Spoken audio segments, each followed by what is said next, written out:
எப்படி இருக்க? முன்னாடி அதிசயமா இந்த பக்கம். சும்மாதான் வந்தேன். உங்க மாமியார்ட்ட சொல்லிட்டு வந்தியா? ஒரு வாரத்துக்கு முன்னாலே பர்மிஷன் கேட்க ஆரம்பிச்சது. இந்த வாரம் தான் விட்டாங்க. என் மாமியாரு, மாமனாரு, நாத்தனாரு, என் புருஷன் எல்லாத்தையும் சொல்லிட்டு தான் வந்தேன். வரதுக்குள்ள அப்பா பாப்பா எத்தனை கேள்வி.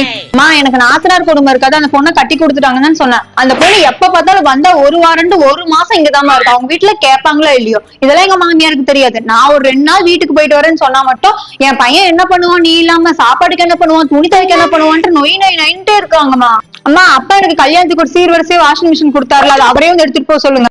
ஏன், என்னாச்சு? எங்கம்மா என் மாமியார் அதை துவைச்சு அழுக்கே போகலன்ட்டு எனக்கு கையிலயும் துவைக்க சொல்றாங்கம்மா. இங்க பாருங்க, என் கை ரேகையும் அழிஞ்சு போச்சு. துவைச்சு அங்க எல்லா வேலையும் நான் தான் செய்யறேன். எல்லா வேலையும் செஞ்சாலே மாமியாருக்கு மனசு ஒப்பாதே, பாராட்டவே தோணாது. சாப்பாடே செய்யறதுலன்னு குத்த சொன்னாங்கம்மா. சரி, நான் ஒரு நாள் செய்யறேன்ட்டு ஒரு நாள் கிச்சனுக்கு போய் பருப்பு குழம்பு வைக்கிறதுக்கு பதிலா கொஞ்சம் முன்ன பின்ன ரசம் மாதிரி ஆயிடுச்சுமா. அதுக்கு எங்க மாமியா அந்த முறைக்குதான் அந்த திட்டுறாங்கம்மா. என் புடிச்ச கூட நான் எங்கேயும் வெளியே போயிடக்கூடாது, கரெக்டா 6 மணிக்கு வீட்டுக்கு வந்துடணும். அப்படி இல்லைன்னு என்ன தெரியுமா, மூஞ்ச 2 நாளைக்கு 2.5 முழத்து கிழிச்சு வச்சுக்குதுமா மாமியா.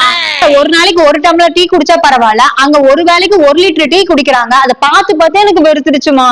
என் மாமியார் வெளியே எல்லாத்துக்கிட்டே அம்பி மாதிரி இருக்காங்கம்மா. வீட்டுக்குள்ள வந்து அடுத்த செகண்ட் அண்ணினா மாறிடுறாங்க. அது என்கிட்ட மட்டுமா? விக்ரம் கூட அப்படி நடிச்சிருக்க மாட்டாரு படத்துல. மணி 5:30 ஆயிடுச்சுமா. என் மாமியார் 5:45 கரெக்டா வீட்டுல இருக்க சொல்லிச்சு. நான் போயிட்டு வரேன், பாய்.